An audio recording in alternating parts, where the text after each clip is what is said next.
Hi guys, this is Nicole for our weekly update. So we have a treat this week. I thought I would pull Lewis in to give us some updates. So what we were going to go over was the market reports and the way we kind of look at what the market is doing.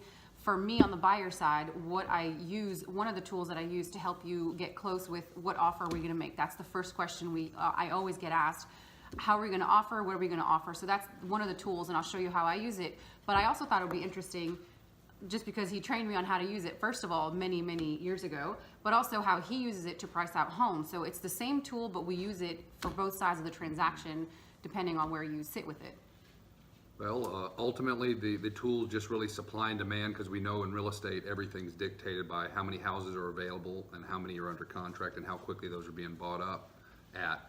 So this is just a tool that I use at most of my listing presentations, like you said, to help sellers make good, educated decisions on self-discovering the right price to ask for their house. Those are statistics pulled from the MLS. Yeah, we pull them on a weekly basis, so these are directly from the multiple list. It's all the active inventory, regardless of what broker has it listed, and we break it down in a way that average Joe can understand it to make a good educated decision on what they're going to offer on a home, a list price to sales price expectation, what price to ask for a home, things of that nature. Yeah, it also helps us understand it. That's the tool we use, so we don't have to do a bunch of research. We just go to this tool that is available to us through our company every week. Yeah, it's a pretty cool thing. Yeah, so he's going to walk you through it and go through the lines, and then we'll just, same thing, we'll share my screen with you and just show you how it's done. So it's, with all the numbers we'll throw out at you, it's just a lot easier to see it, so you don't have to just kind of try to follow what we're saying. Cool, let's look at it. All right, guys, this is the Mandeville Real Market Report. We pull this directly from the multiple list, like we mentioned earlier, on a weekly basis. It's you can see here May 12th, just a couple of days ago here, that we pull this information. Let's take a look between $200,000 and $250,000. So if I was going on a listing presentation and somebody felt that their house was worth $230,000 or $240,000, this is going to help them see what the active competition would be. Here, 22 active listings are currently available as of this date in the multiple list. So I would consider that our active competition. Days on market in this price bracket is 105 days. You can see the average asking price about $225,000. 15 homes in addition to these 22 homes have received an offer. So that's telling us right now there's a pending ratio here of 40.5%.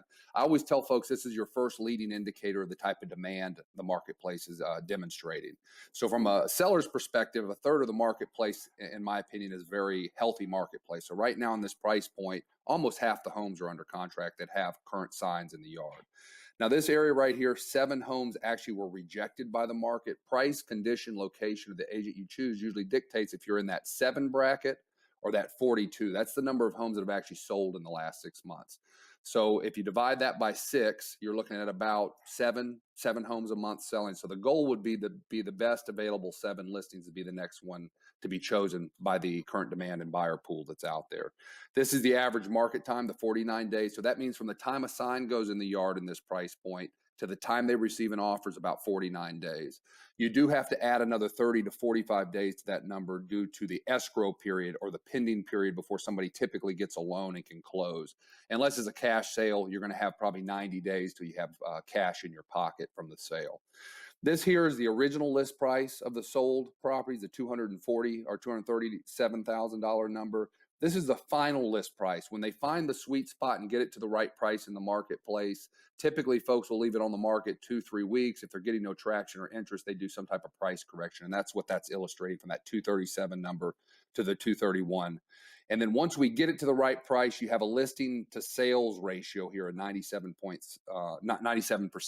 So right now that's telling us that most houses in this price point are selling within about a 3% bracket. If you look over here on the right, most houses all across the board are selling within that 2 to 3, maybe a 4% room in negotiation. The last number I always like to go over when I'm talking to sellers is this 3.1 months of inventory or absorption ratio. I actually like to call it market velocity. What it's basically telling us, if not another home came on the market today, at the current demand, it would take about 3 months of 3 months for the inventory to be absorbed by the current demand and be bought up. So from a seller's perspective, this is a very good number. 3 to 4 months of inventory is really a seller's market. Once you get to 6 months, that's considered a balanced market, and 6+ months would be a buyer's market. So you can see most price points under a $500,000 in Mandeville right now are that less than 6 months, approaching that 3 to 4 to 2 month time frame, which would be buyer's market. So if you're thinking about selling right now, now is certainly the time. And then the flip side of this thing is that the rates are so low and cash is so cheap, it's still an optimum time to buy. So there's a lot of opportunity out there in the marketplace right now. And if you ever want me to go over this with you, I'd be happy to go through it in detail in the future. So that same number, the 97% right here that we would look at, for me, if I had a buyer looking to buy and he's wondering where we should start, this is where we'll end up. So always setting the expectation of what can I get this house for reasonably? Because the seller's not going to give us the house, obviously, but we don't want to overpay for it either. So this will give us a good guideline or an idea of what we can expect to pay for the home or how much negotiation room we have to play with that. So every price point is similar, close to, but every one of them has their own little bracket to go with.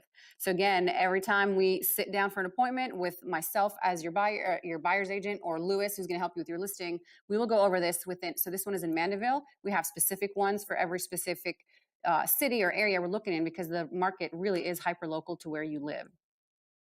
So there you have it. That was just a quick overview of what we would do to help you figure out the market if you're selling, or how we're going to price it, or what we're going to offer when you're buying. So I wanted to thank Lewis. This was fun with our, maybe you could see the dogs back Even our there dogs fighting, in the back going at it, our 2 standard poodles. work from home. So thank you, Lewis, for being here. That was fun. We don't get to collaborate as much as we used to. Anyway, see you guys next week. See ya.